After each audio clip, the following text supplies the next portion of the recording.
colloquium. Today is our second talk this fall. And today we welcome you to Felix Lessambo talk. And I'm glad to introduce you to our speaker today. He will present his new book that was published with Pilgrim Macmillan, International Financial Institutions and Their Challenges. The book was released this August 2015, so this is brand new. Dr. Lessambo is a university professor at the Peter J. Tobin College of Business at St. John's University.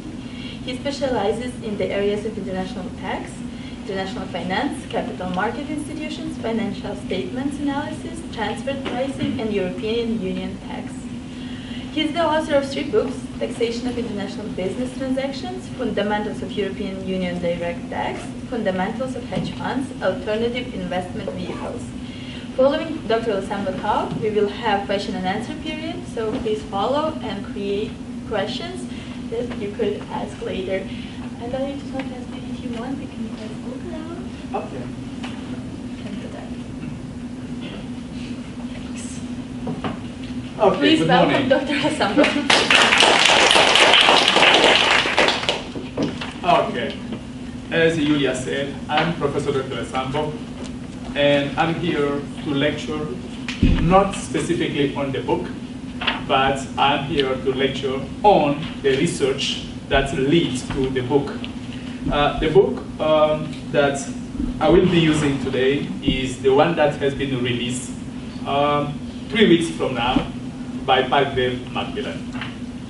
Now, as to my own background, I started as a lawyer. I went to school in Paris, Panthéon Assas. After 10 years, I completed my PhD in law, specifically in the field of international taxation. And then after I completed, I moved into the United States to earn a LLM, Masters of Legal Law in International Taxation from NYU, 2005. And I started teaching tax within the business school at Tobin. And at one point, they needed someone to step in and complete some courses in the arena of accounting, mainly intermediate accounting 2-1, therefore, and financial statement analysis and reporting. So I teach both law, tax, accounting, and finance. Now, just Julia said that I have published 3 books. That's what you can find if you check from my old website. But actually, I have published 6 books. Taxation of International Business Transactions, which was released in 2009. And then I moved to publish another book, Fundamentals of European Union Direct Tax. And after that, I published a book on fundamentals of hedge funds, because after leaving NYU, I used to practice within the ITS, International Tax Service, at PwC, and we were consulting mainly hedge funds and private equity businesses. After 2-3 years, I decided just to come out with a book to explain the business of hedge funds. Now, besides that, I signed or I entered into contract with Pilgrim Macmillan since 2013. They asked me to complete a set of or a series of books in this field that we call international finance. So in 2013, I released the red book that you have there, the international banking system, where I discuss and I compare almost all the so-called central banks of major countries, starting from the US Federal Reserve and to the Central Bank of Brazil. And after that, I published another book that that is passing there, the International Corporate Governance System, where I compare the governance system of the United States with the governance system of other countries. And the final in this series is the one that I'm here to present, the International Financial Institutions and Their Challenges.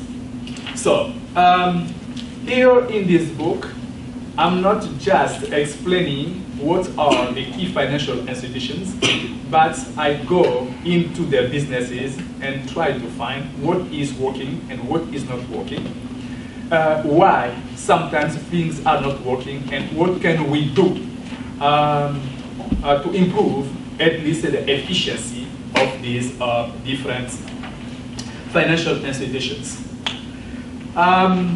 So it's, as I said, I'm happy and pleased to be with you at this specific moment to go over the materials that I have prepared. And he's not there, but I'm grateful to Professor Dr. Jean-Marc Wako, who sponsored this book. He knew about the topic, he was really excited about the topic, and he sponsored the book on the back. And as soon as the book was released, I sent him an email and I said, okay, I have your copy. And he said, no, please. I will be really pleased if you decide, or if you took out of your time to come here and lecture to the students from the Division of Global Affairs. Now, from my understanding of the curriculum in which you are involved, the Division of Global Affairs, for most of the time, you welcome people coming, discussing issues. But you won't at the same time those people discuss issues across the field. So I'm here, and all along the presentation you will see some of the aspects of my presentations are legal aspects. When I look at the governance, I can look at the governance of these financial institutions from legal viewpoint as well as from financial viewpoint. Some other aspects of the developments are related to international finance, because besides St. John's, I teach also financial international finance at Monroe College and financial market and analysis. So I'm really tuned to go from one field to another and try to give a broader or sometimes a comprehensive viewpoint of the topic. So here we will be looking at the key financial institution that we have. If I say the key financial institution that we have, I'm referring to the financial institution that we have after 1945, what we refer commonly as the Bretton Woods institutions, the IMF, the World Bank, and from time to time, those institutions interact with some regional development banks, such as the Asian Development Bank, the African Development Bank, the European Development Bank, and the like. So the study or the research look at the performance of all these financial institutions, and I'm here to discuss with you what I have found, what is working, what is not working, and I'm also proposing some solutions or some pathway. Okay, here is what we can do if we want to bring more efficiency to the institutions as we know them. So to start, by and large, we agreed that the current architecture of the financial institution that we have, whether the Bretton Woods institutions or the regional development banks, are not really in compliance with the basic rule of democratic decision making, which means if we are an institution and if we have constituencies, we should have policies or at least structures that allow constituencies to have their say in the decision or in the process, the decision process making. To that point, we come to see that mainly the key Bretton Woods institutions, the IMF and the World Bank, are not really democratic. And the lack of democracy or the lack of inclusiveness, because we expect them to include all member states within the decision-making process. But we come to see that we have a few countries making the decision for the rest, and less than 10 countries have the controlling majority, within the executive board of both the IMF and the World Bank, and the rest of the country are like people who have just to acquiesce, or at least they have to agree because they are not associated within the decision-making process. So here we agree that we're not discussing the need to have financial institutions. We all agree that we need the IMF. We all agree that we need the World Bank or the World Bank group, because the World Bank is not a single institution, it's a group of 5 different institutions together. And we also agree that we need a regional development bank because they are closer to the constituents and they understand better the needs of their constituents. But at the same time, we discover that there is a lack of dialogue, a lack of communication between the 2 mastodont financial institutions, the IMF, the World Bank, and the little regional banks. So here, we will look at what can we do? What kind of reflections do we need to bring forward in order to bring those institutions to more inclusiveness, which I will refer to here as effectiveness, and what can we do? What kind of actions, what kind of proposals can we put forward for those institutions to deliver to the best of the expectancies? So that is the 2 aspects of my lecture here. The first part, I will look at the governance of these institutions, and on the second part of my lecture, we will look at what is needed, actions needed to bring those institutions to more effectiveness.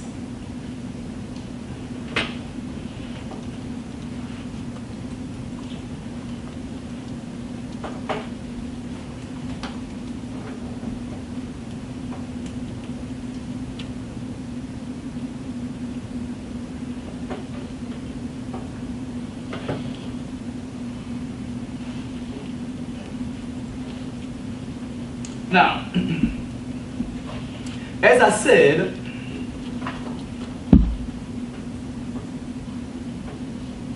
when we look at the governance of the mastodont financial institutions, mainly the World Bank and the IMF, we come to discover that for a global institution such as the IMF or the World Bank to live up to its mission, the institution must be itself inclusive in the decision-making process, so that the decisions, the outcomes that the IMF or the World Bank is delivering will be accepted by all the constituents because they have been part of the decision-making process and they understand where the outcome is coming from. But when we look at the board, the executive board of both the IMF and the World Bank, we come to discover that, for instance, within the IMF, only 16 directors represent the remaining 176 member states of both institutions. Or the overall size is close to 190. Okay? Now, the key countries or the key donors, such as the US, the European Union, Japan, and the like, they enjoy a controlling or a dominant position within the decision-making process. And the rest of the countries, they don't have any choice but to go along or to acquiesce the outcome that the executive board has decided. Now, this situation or this unfairness has led some countries, as we will see, just to ignore or at least to bypass the outcomes or the decisions coming out of the IMF and or the World Bank. Now, let us look first at the level of the IMF. The IMF has been criticized for lacking, first, accountability. Second, the IMF has been criticized for lacking transparency in the decision-making process. And I would add, the IMF has been also criticized for not accepting criticism coming outside. So we will look at the three elements. When we look at the effectiveness of the IMF, we look at the accountability of the IMF, we look at the transparency of within the decision-making process, and we will look at the acceptance of viewpoints coming from outsiders, such as a scholar, student research, and the like. Now, because countries within the IMF and the World Bank are at the same time state members, they are at the same time donors, and they are at the same time the debtor of the World Bank, we will look first at the issue of accountability from the two viewpoints. Because most of the time, when scholars, we say that the IMF or the World Bank must be more accountable, they rebut and they say, no, we are accountable to our creditors or to our donors. Well, when we look at the accountability from the shareholders, we might say, okay, the IMF is telling us that we are accountable because we have a process, and the process is that we grant voting right to state members or country members based on their contribution to the capital of the institution. Okay? Because we are granting voting right, political right to country members based on their contribution to the asset or the capital of the World Bank. So, from that point, the IMF and the World Bank has always said we are accountable. Now, but when you check, when you are looking at that accountability, you are trying to understand, we come to the point that even in a private company, even in a private business, when you face a situation where you have a bloc, a majority, a small majority controlling the majority, now the board or the assembly general need to find ways to protect the interest of the minority. And here, the minorities members represent the bulk of the membership. Now, the second point that we will look here is the majority, they have the veto power. So they have to decide. And if they disagree, they can veto anything coming out of the majority based on the distribution of voting power that they enjoy within the institutions. Now, mainly, we agreed that there is a small group that we call G7. Those countries enjoy some exorbitant privilege within the institutions. They have always their final say, and the other has just to acquiesce or to go along with. Now, when we look at the accountability vis-a-vis, here we can say vis-a-vis debtor countries who came to the IMF or the World Bank for some loan. Now, most of the time we discover that the policies behind the loans have been drafted by the executive board, where those countries are not represented. And when the IMF or the World Bank give to their governments the so-called structural adjustment policy, most of the time the debtor country is less associated in the management or the implementation of the policy. So you come here with a policy supposedly to help my country if it's the IMF to balance my balance of payments because I have some problem with liquidity, or if it's the World Bank, you are coming here because you want to help us and lift up the overall population from poverty. But we discover that most of the time, neither the IMF nor the World Bank is willing to give at least the implementation of its policies to the states. Okay, and we know that in almost each country where the IMF has its representatives, so the implementation of the project is led by the IMF or the World Bank representative within the country, and from time to time it will convene a meeting and give you the feedback. So you are the constituents, but you have to wait until someone, most of the time outsider from your country, most of the time they live far away from the constituent, let's say from the middle class, and they have all the power when it comes to the implementation, and they have to tell you what is working, what is not working, what kind of reform adjustment you need to comply. Now, when we look at this issue of transparency, as I said, for a global institutions to be efficient, they need at least to be transparent. People need to understand their process or their pattern of reasoning. They come out with a resolution, but we need to understand at the very first place, what are the facts that they have gathered that lead to the conclusion. Most of the time, that is neither the situation with the IMF nor with the World Bank. Their decision-making process is too many opaque. The majority, 9/10 of the country are not associated, but they have at least the accept. Because most of the time, and mainly to the World Bank, there is no vote to cast.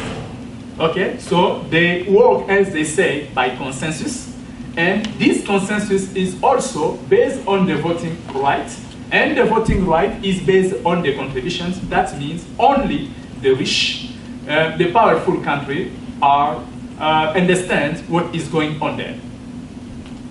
Now, the last point I added is both of them, the IMF and the World Bank, are not corrigible. An institution is said to be not corrigible if anytime the institution is caught in the very fact that the policies that they push forward are misleading or counterproductive. Now, an institution will come back post the fact with its own analysis and tell you, no, you miss to understand us because you cannot understand to the full extent the work of the IMF, or you cannot understand to the full extent the work of the World Bank. Okay? We are bigger. We know what we are doing. So if you come, and they call it even the perception. If you come to the perception now, the IMF is there just to help countries get more liquidity anytime the balance of payments is in the deficit or in red.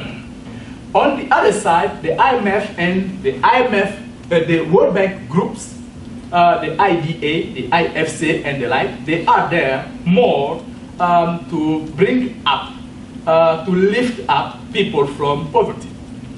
Now, whenever there is an issue, the country is not able to pay or to balance its balance of payments, such as Russia in the 90s, you will see that always the IMF will come after and give you its own version of facts. For instance, in this book, I listed the situation regarding how the IMF held the Russian crisis in the 90s. Now, in December 1991, this is a professor who used to advise the Russian government, giving us his feedback. He was there in the midst of the crisis, helping the Russian to understand the policies that the IMF is asking them to implement, and at the same time explaining to the IMF the difficulties that Russia had to implement the IMF and the World Bank policies. The professor I quote here is Professor Jeffrey Sachs. Jeffrey Sachs is well known as one of the professors focused on the issue of development. Jeffrey Sachs gives us his version or his own experience with the IMF, and he said, in December 1991, I had continuing discussion with the IMF about Western assistance for Russia. The IMF point man, Mr. John Odling, who lasted for a decade as the head of the IMF effort, was busy telling the G7 that Russia that needed no aid. In the midst of the crisis, you have the top economic advisor of the IMF telling the group, the G7, that based on the assessment from the IMF, they come to the point that Russia did not need any aid from the IMF. All they needed was just to implement some policies drafted by the IMF. Now, according to the IMF policies, what Russia has to do is just to increase, to raise more income, to cut some social expenditure, and to keep the inflation really low. Now put yourself into the feet of a country where the money has lost almost its power, and then you have an outsider telling you that all you have to do is to maintain a certain level that your money cannot go or bypass. You have to be in control of the inflation rate of your country, and you need to raise at least X amount of income.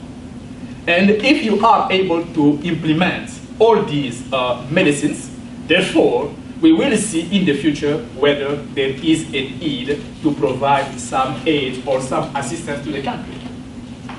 Now, this has been a complete failure. And after fact, the IMF will come and say, no, no, no. What went wrong in Russia was that the government did not give us the full picture of the crisis. We thought, we assumed, our representative told us that all Russia needed was to do A and B and C and D. Therefore, based on the fact, the inaccurate fact or the incomplete fact, we came out with the solution. Now, you can relate what I'm saying to the Greek crisis. We all understand that there is a crisis in Greece. Now, the Greek government owe money both to European banks, mainly the German and the French, and they owe also money to the IMF. Now, the IMF assessment of the Greek crisis was almost the same as they did with Russia. Now, you have to pay us the interest that you owe. We don't have loan to extend, or at least if we have to extend loan, you have to pay with the loan that we're giving you. You have to sign that you will be paying all your creditors. And the country is saying, no, we don't have money. Now, if you don't have money, you have to modify, to change, to alter your labor law. Now try to retire as much civil servant as you can. Try to cut your expenditures on the social field, so we will make the assessment whether or not we can give you money. So anytime a country turns to the IMF for assistance, we discover that the assessment of the crisis is wrong or incomplete. And the IMF will, or the World Bank, they will push and ask the country to submit or to enter into structural adjustment program, the SEP. And by the end of the structural adjustment program, they will see whether the company is performing or not. But from my research, I came to find that when you look at the Asian crisis in 1978, the only country which has been able to come strong after the crisis was Malaysia. And if you study the situation of Malaysia, Malaysia was the only country who decided just to ignore the IMF policies and go along with their own domestic or national policies. The remaining countries such as South Korea, they suffered the IMF policies. Okay? A country such as South Korea, they asked them, all you have to do is just to privatize all your state-owned enterprises. Okay? While we know from the study released by the OECD that there is no such principle which said that a society or a corporation cannot perform well because it's under the control of the state. Okay? It depends on the people that you put in charge. It's not a matter of being a publicly traded company or a state-owned enterprise. It's a matter of who are in charge of this company. So that said, we come to see that when you look at their inclusiveness, they are not that inclusive. When you look at their efficiency, we come to see that they are inefficient. Now, we are trying to push forward and submit some proposals to those mastodon financial institutions and say, we have observed your business. We come to see that there are some steps that you need to consider in order to be both more inclusive and more efficient. Now, for instance, for the IMF, what can the IMF do to be more inclusive? Now, many studies has concluded that when you look at the representation of the European countries within the IMF, they enjoy a position such as they are, I might say, over-represented. Okay? Now, we understand also that the over-representation of the European country can be explained back in the context of the 40s. There were no European Union. Each country was conducting its own political economy.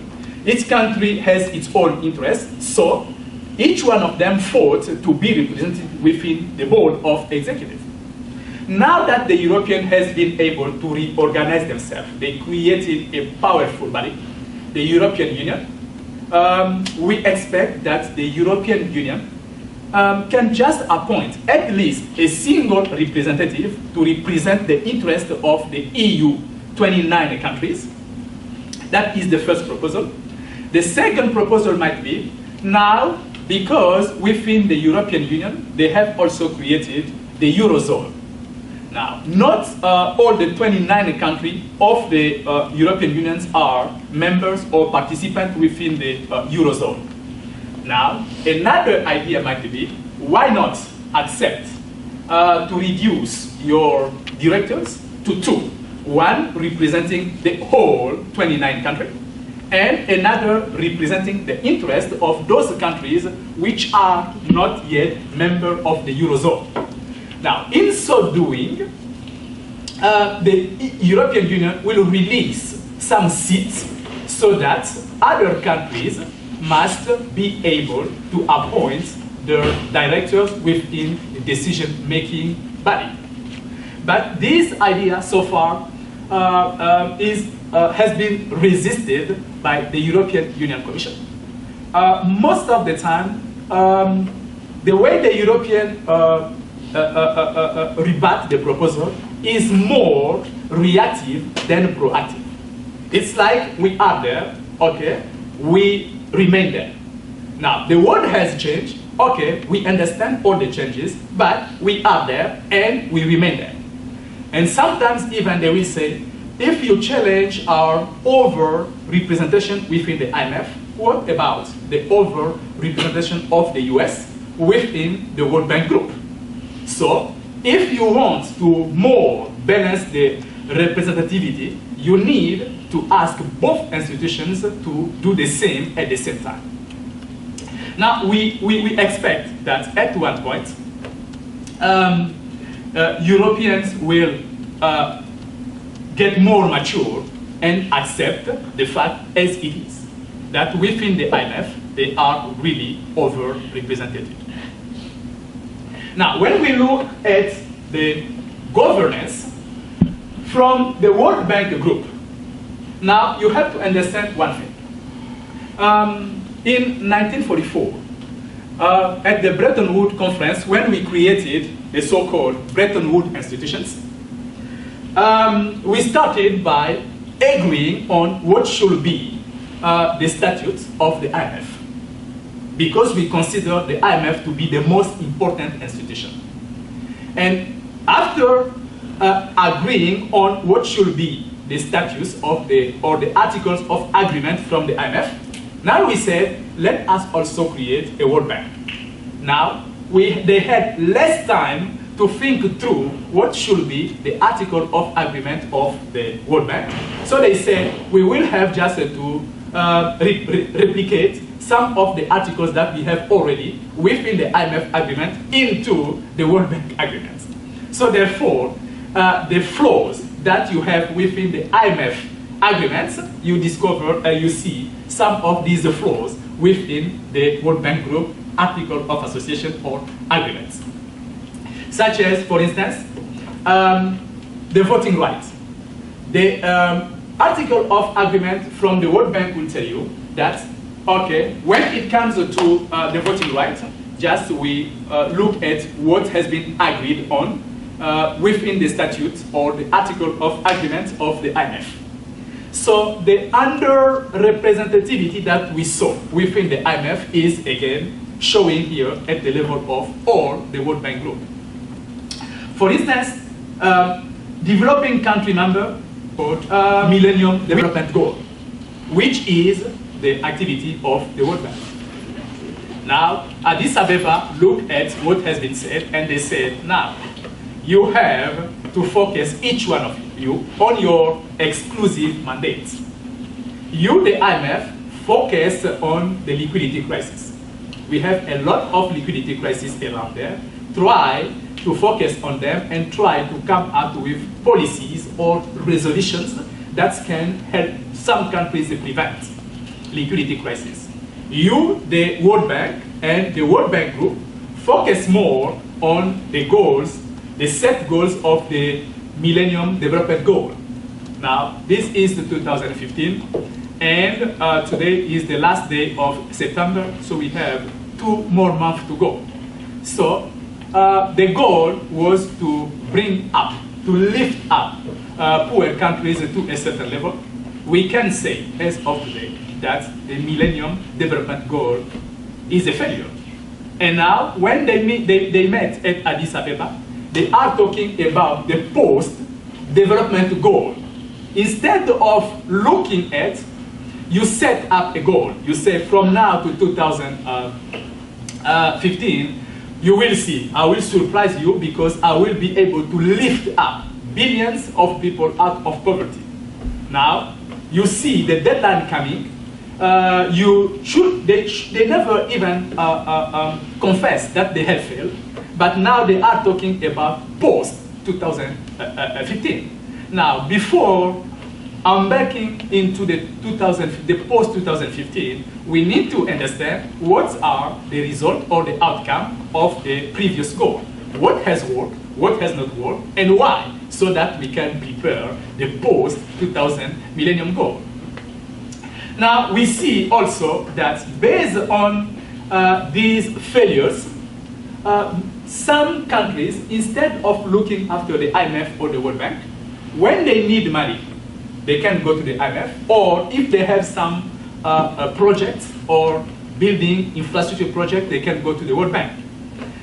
We have a lot of examples which shows that when a country is looking for money, instead of talking with the IMF, now they know where to go. They move to China, or they are discussing with what we call the sovereign wealth fund. those oil-rich countries with excess trade surpluses, they go, they talk to them, and they get money. And if you compare the contract that those countries are signing with either China or the Sovereign Wealth Fund, you discover that they are getting better deal with China. They are getting better deal with the Sovereign Wealth Fund rather than the proposal that the IMF is putting in front of them. Now, countries such as Ghana, Ivory Coast, and we can just multiply the list. Most of them recently decided just to talk to China or to talk to the Sovereign Wealth Fund instead of talking to the IMF or the World Bank. So why such a change of heart? It's easy to explain if you understand that they prefer to deal directly with the so-called Regional Development Bank. Those people are close to them. Those people interact with them. They understand, they see what is going on the ground, and they are willing to offer them better deal than the IMF. Now, the IMF and the World Bank has been on the defensive. No, you're taking the wrong path. Don't go and discuss with China. Don't go and discuss with the Sovereign Wealth Fund. Come discuss with us because we have expertise. We have been in this business of assisting developing countries for longer than most of them. You need money, come talk to us. We can provide technical assistance. And those countries are responding back, no. You miss to understand our needs, our fundamental needs, so therefore we prefer to deal with those people close to us. And the Addis Ababa committee said, now we see that there is a mistrust. The only way to bring all the parties together is you, both the IMF and the World Bank. You must enter into agreements to work more closely with the Regional Development Bank so that you can come close to the needs of the constituents. So that is on the side of the governance. Now, what else should be done beside governance? Because fixing the global finance or the international financial institutions is bigger than the mere issue of voting rights. It's bigger than the mere issue of, okay, who should be on this board and who should not be on this board. It's the second revolution that the international financial institutions need to consider is to move out of what is known as de facto US dollar standard of currency reserve and find a currency reserve which is not dependent on a single country. Now, back when we check and we try to understand where those institutions are coming from, where their functioning rules are coming from, we need to understand that in 1944, at the Bretton Woods institution, I said we have at least 44 countries represented. But within that bloc, only 2 countries dominated the debate. The debate within the Bretton Woods institutions was dominated by the UK, represented by the economist that you all know, John Maynard Keynes. And on the US side, we had Dexter White, who used to be the economic advisor at the Treasury Department at that time. Now, most of the proposals that we are pushing forward has been debated backward in 1944. Keynes came with the idea, and he said, if we want international financial institutions to be independent, inclusive, we should not use the currency of a single country as the currency reserve for the institution. He proposed the idea that all these countries can accept to create an artificial currency that he referred to as the Benko. And he moved on to say, now, if we have a artificial currency, a currency which is not the currency of a single state, we need to put in place a mechanism which will allow countries to contribute to what he called a fund. Now, if any member state is facing some liquidity crisis, they can go and borrow from that fund. But that idea was rejected because European countries were, I might say, weak within the debate. Or the viewpoint that Dexter White needed to convey, he was able to convince everybody. So the Bretton Woods came with a solution where the currency reserve of the financial institution was the US dollar. Second aspect that they agreed, only and only the US dollar can be directly tied to gold, which used to be the standard before the two wars. And third, he said, now we will have to create a situation where all your currencies can fluctuate up and down, 1% up, 1% down, relative to the US foreign currency. That is, by and large, the structure of the Bretton Woods institutions. Now, more when the US itself started facing some chronic balance of payment deficit, we all know that it was, I think, in August 1971 that the US president decided now it was the time to cut the tie between the US dollar and the gold, and it was time to refix the institutions and to accommodate the institutions to the economic situation of the US Treasury.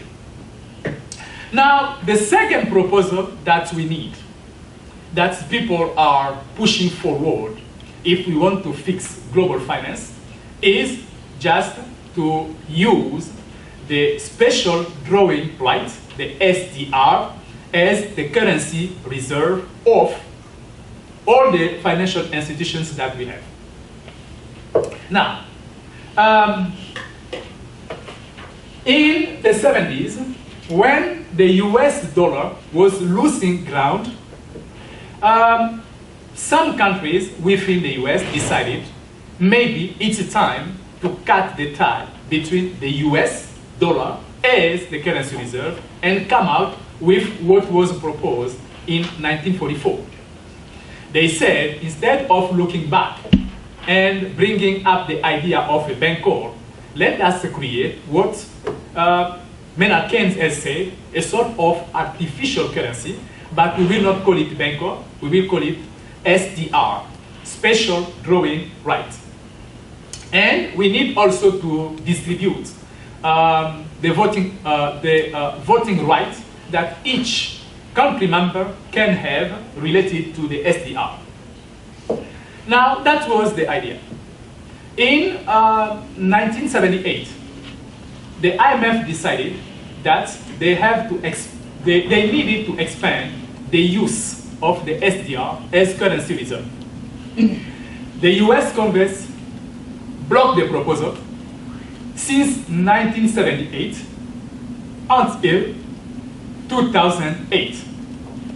In the midst of the crisis, the subprime crisis, which started into the United States and affected almost all the countries through their involvement in the subprime mortgage securities, now some countries decided to react. They convened at London in 2009, and they said, now we come exactly to what we were concerned about. If we all depend on a single currency, the US dollar to be the currency reserve, anytime that the US economy is in trouble, that means we are all in trouble. Why? Because our central banks are keeping their excess, their trade excess in US dollars, right? you look at the situation of countries such as those affected by the 1970 Asian crisis. Those countries, they have piled trillions of excess reserve, but all of them in US dollar. And they say that situation cannot remain for longer. We need to take some actions and come back to that idea where we need a currency reserve which is not the currency of any single state. Now at the G20, now they expanded the group, okay? The G20, they meet in April 2009, and you will see that within the G20, you have a group that we call the BRICS. Brazil, Russia, India, China, and South Africa. So they come together and they say, now maybe it's time to pressure the United States and say they have to take some action because they have the one who created this crisis. Now, in the midst of the crisis, people ask the US, the IMF and the World Bank to get involved and see what might be their proposals, what might be their remedies to fix the subprime crisis in the United States. Now, the US Treasury just pushed back and said, we know what we are doing. We don't need your assistance. We don't need your technical assistance. We are experts in this. We have our own solution. We're not talking about nationalizing all these failed banks. They are too big to fail. What we will be doing is injecting money, injecting more liquidity in their account so that they can expand more credit. And because the US economy has only one engine, which is consumption, okay?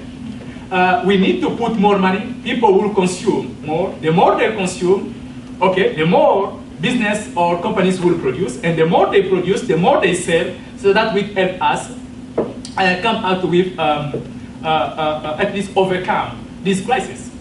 But the so-called bailout policies were also a failure to many extent. Okay? Now, the US refuses any involvement. The IMF has no say here. The World Bank has no say here. Let us find our own solutions. To many countries, if you look back, it was really like a shame. When Latin America countries faced this crisis, the IMF was there. The World Bank was there to offer solutions. When we had a crisis in Asia, the IMF was there. The World Bank was there to offer, to propose their own solutions. Whenever we have crisis, now we have crisis in Greece, the IMF is there, the World Bank is there, they are offering, at least proposing their solution. But in 2008, the US said no way. And when you check what we call the ROCs, it's a report released by the IMF that tells you how a given country is complying with some international codes and standards. The IMF could not even publish the ROSC as a tool the US. They waited until the US walked out of the crisis, and therefore they released the ROSC, and they said, okay, now we discuss with A, they are telling us that they are in control, they understand what they are doing, so therefore there are not too much we can do. So this idea is not a new idea, but it's got a new revival, because those countries now, they look at the US and they say, it seems like the US is getting weaker and weaker and weaker. So now maybe that is the time to pressure them so that we can cut the tie between the US dollar and the reserve currency that we need for financial institutions.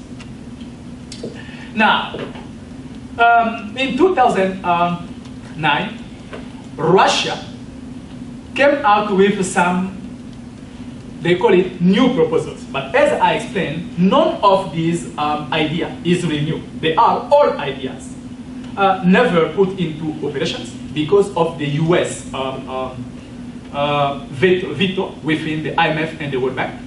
Now they said, no, enough is enough. We have a lot of interest or a lot of stake because those countries are investing in US Treasury notes, US Treasury bonds, and all their investments are in US dollars. And they said, no, maybe we need to find a new currency reserve which will not depend on the performance of a single country. The second, they said, okay, because we have already the SDR, but by and large, the volume of assets in SDR is less than 4% of the overall currency reserve of the World Bank. Now, they said, secondly, we need to expand the baskets because the special drawing rights, when they started, there were no baskets. In the 80s, 16 countries decided that the value of the SDR should be based on their currencies. Now, in the 90s, we have only 4 countries which currencies are put together to create what we call the SDR basket. And China is saying, no, we need to expand the basket. The basket now should include what they call either yen or renminbi, which is the Chinese currency. And think what? Now the IMF agreed that we need to at least include the renminbi, the Chinese currency, into the basket.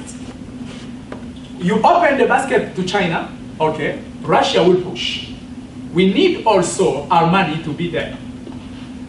India will push, South Africa will push. So instead of expanding the basket, the SDR basket, to the country who is more vocal, it's a time for the IRS, the IMF, and the World Bank to think together what should be the proper size of the SDR basket, which countries are willing, what are the criteria that they need to meet in order to qualify and join the basket. That's the following debates that we have here. And finally, China said also, no, we need not to use the SDR, not just for exchange between central banks. We need to expand the use of the SDR and use the SDR as the currency for international trade, for international finance, for price commodities, and even for international accounting. So China is saying, now it's a time to consider the SDR as a mature currency which can replace the US as currency reserve. Now, when China offered the proposal, the US reacted. At this time, the secretary, the Treasury Secretary was, I think, Timothy Geithner, and Ben Bernanke was the Federal Reserve chairman. They rejected the idea and they said, no, we still need to keep the US as the currency reserve for international finance. Now, you might consider what might be the reason for someone or for a country such as the United States to say no to a proposal without either debating to the full extent the pros and the cons of this proposal. Again, this was not a proactive action. This was a reaction on the side of the United States. The United States just threw out some studies, and they said, from some studies that have been conducted in the United States, one by a professor from University of California, Los Angeles, they agreed that there is no need to change the US currency as the US dollar as currency reserve. All we have to do is just to keep the US dollar as a currency reserve, but we will try to do the best we can to have the US economy outperform so that the dollar will never be weak. And secondly, we will do the best we can to convince other central banks to still keep their reserve into the US dollars. That was the US position, based on so-called scholarly studies or findings by two professors, one from, I think, UCLA, and another from Rutgers. Now, the European Union also reacted against the Chinese proposal. They said no. Now, the reason they said no to the Chinese proposal was not because they are not afraid that the more the US economy is getting weaker, the more they are exposed to financial crisis. But it was, the reaction was, in the midst, while at the same time, you have the BRICS and more than 20 country representatives challenging the position of the US as a currency reserve. But the main reason to understand why Europeans were not eager to buy, or at least to look deeply at the Chinese proposal, it was if they fear that the shift, that the world will shift, or the central banks will shift their currency reserves from the US dollar to the euro. Now, because the eurozone is not, is underperforming, the growth, the GDP within the eurozone is not that high. Though we might say that the US economy is underperforming, but the underperformance of the US economy is within the range 2.5% to 3%, while the underperforming of the EU country is within the range of 0.5 to 1.5.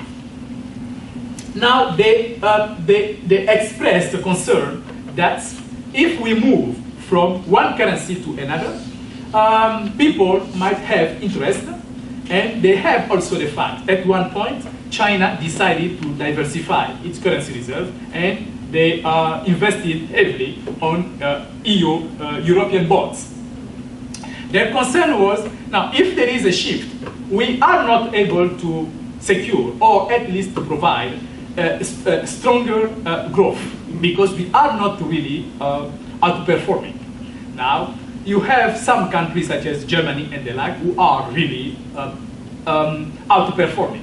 The majority of them, countries such as France, they are, sometimes they talk even in negative terms, to say this year or this semester, the growth has been of minus 0. No.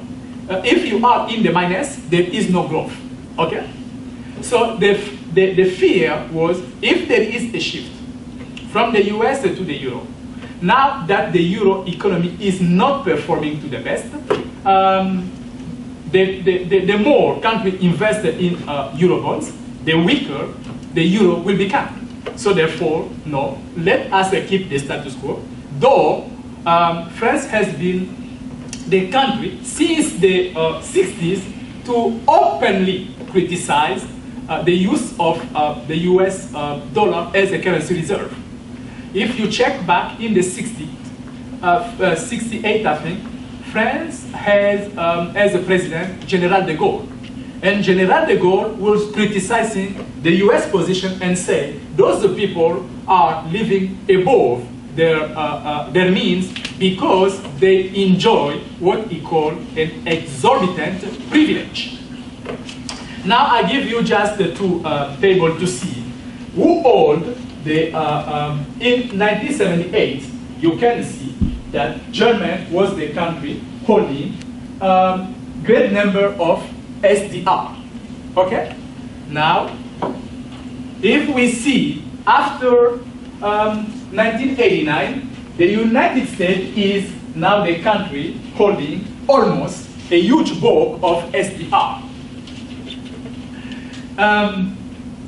Now, as from the SDR as a fictional currency, based on four currencies, the US dollar, the European euro, the Japanese yen, and the British pound.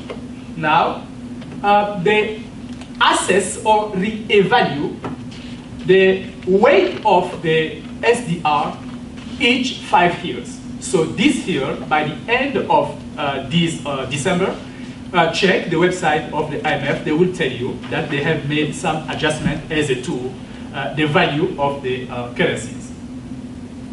Now,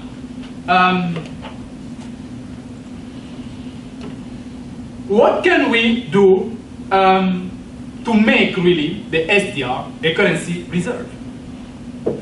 To make a SDR a currency reserve, we need to convince first the United States, because we saw from the chart that they are the country with the highest holding of SDR. Now, because the US is not willing, you have the director of the IMF, Christine Lagarde, who criticized the US position and said that the International Monetary Fund has become a collateral victim of the US policy, preventing it from complementing a sweeping funding increase and reform plan. So, the head of the IMF is telling us that her institution, the IMF, has become a collateral victim of US domestic policies. Okay, so for us to get there, we need first to convince the US that now it's in our own interest to let the SDR replace the US dollar as a currency reserve. That will put the United States in a position to have a monetary policy which is not focused on the reaction of the international financial world, but a monetary policy which focuses on the needs of the country. Now, another idea that has been developed is, now, if we cannot shift from US dollar as reserve currency to SDR, now you, the IMF, why not create a situation that they call a substitution account? That means those countries, mainly Asian countries, those who have been affected by the 1970 crisis, they hold excess of trade reserve in US dollars. And those who have sovereign welfare funds, why not ask them to put their excess within the IMF, to create a substitute account within the IMF, where you, the IMF, you can convert those dollars into SDR. And the IMF say, okay, that is a good idea, but we have to bring the issue to vote so that we can see what can be done. But by and large, we have discovered that the world is ready. The world is eager to see the SDR replace the US dollar as currency reserve. In 2009, for instance, China, not only they criticized the two mastodon financial institutions, but they said, okay, you, the IMF, you can't even increase the size of the SDR, and we are willing to purchase up to 50 billions of IMF notes, but issue in SDR, not in US bonds. Since they say that, since 2009, almost 5 years, the IMF cannot issue notes, is unable to issue notes using the SDR as currency reserve because the US is still blocking all default. Now, moving forward, what can we say regarding all these issues? Now, to be honest, there is no easy solution around.